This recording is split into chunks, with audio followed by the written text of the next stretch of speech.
LOL take two. LOL take two. LOL take two.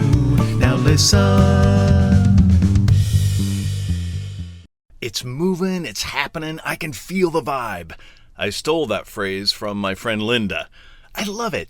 It really describes how you're feeling when you're in flow, as in your creative juices are flowing, as in I'm actually creating something new and not just sitting here, twiddling my thumbs, wasting time, waiting to die.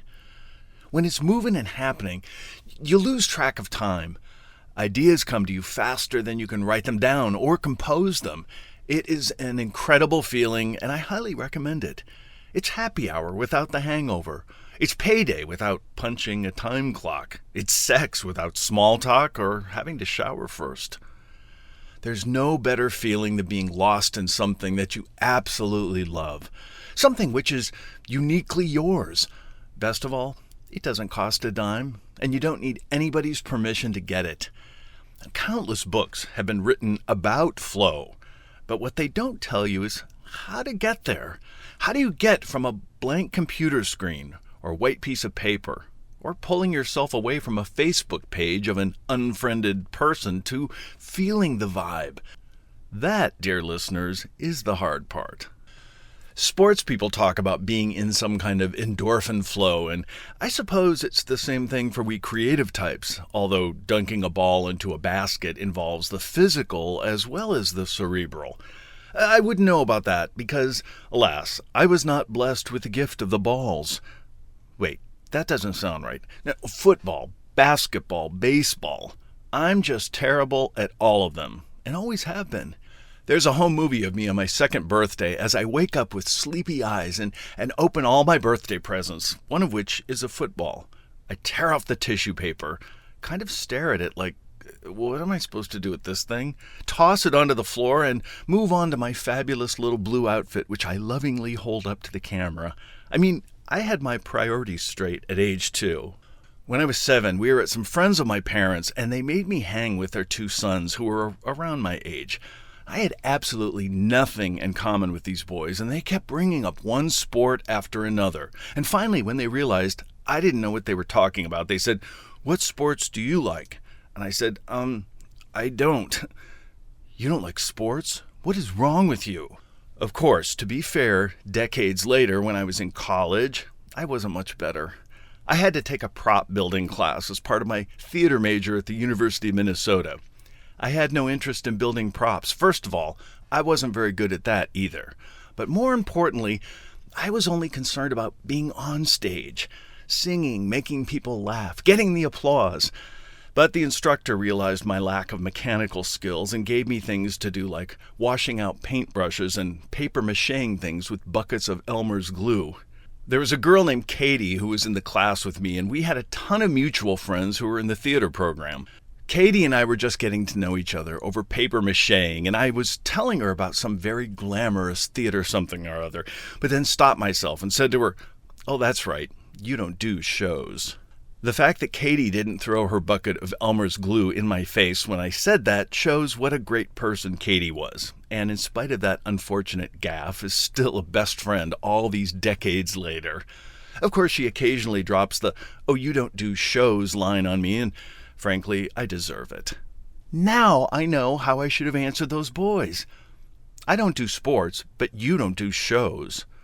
I think I realized early on that being part of team sports wasn't a good idea because there were that many more people who could make fun of you when you failed.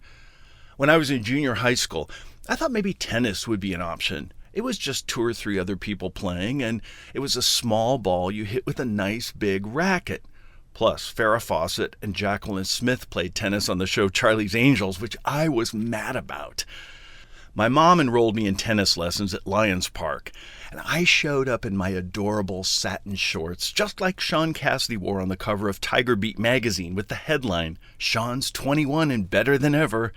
I spent my babysitting money to buy a nice big tennis racket and a canister of balls, and I took classes for 4 weeks and never hit the ball. Nope, not even once. The one physical activity I did excel at was swimming. My folks got me lessons when I was in the 1st grade at the YMCA in Keokuk, Iowa.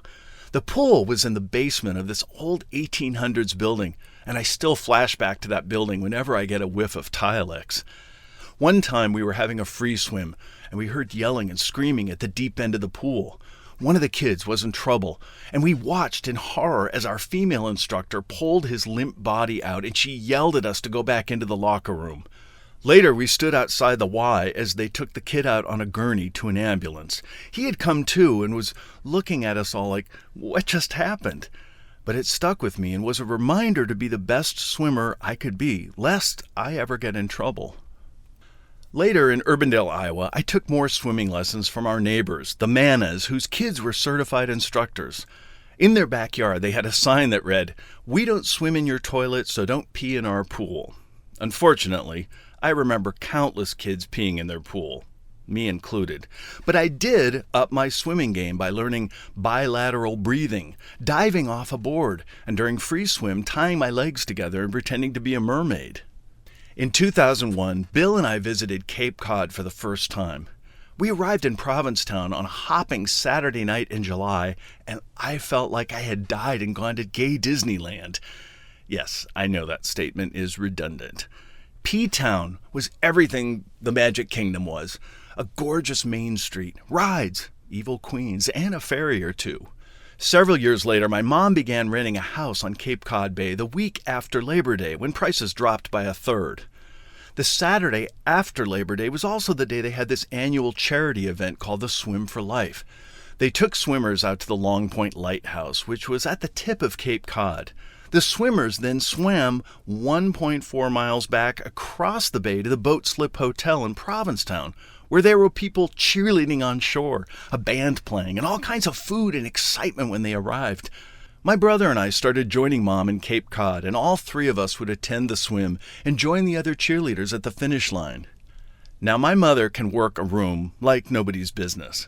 "Oh, hi, I'm Robbie, and I'm from Iowa." Well, we discovered she can work a beach just as well. A bunch of us were cheering and yelling and beating drums and making noise as the swimmers slowly made their way across the bay.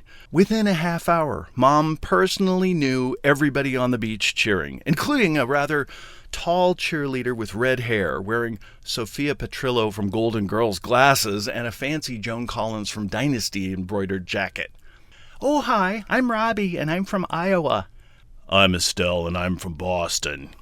Estelle was a hoot, and we cheered alongside her at several years' swims. At one swim, a volunteer wrangler who took his job very seriously tried to get my mom to hand out towels in the showers to the swimmers fresh out of the cold water. Now, for any normal red-blooded gay person, this job was a gift from heaven, but for my mom, no. She wanted to be down at the beach where the action and Estelle was. Mom hemmed and hawed and finally said, "I don't want to do that job. I want to be a cheerleader. I'm from Iowa." "Okay, fine," said the wrangler, yanking back his stack of towels. I said, "Mom, this is Provincetown. Do you know how many guys would have killed for that job?" 2010 was an interesting year. A federal judge had slapped down the nasty Prop 8. Show business was becoming either boom or bust for me, but thankfully I had stumbled into a day job that allowed me to pursue show business yet still get my bills paid. And I was a few years away from turning 50. It was not moving, not happening, and I was definitely not feeling the vibe. True, I could have grown a ponytail, bought a motorcycle, or had some illicit affair with someone half my age, but please, too much work.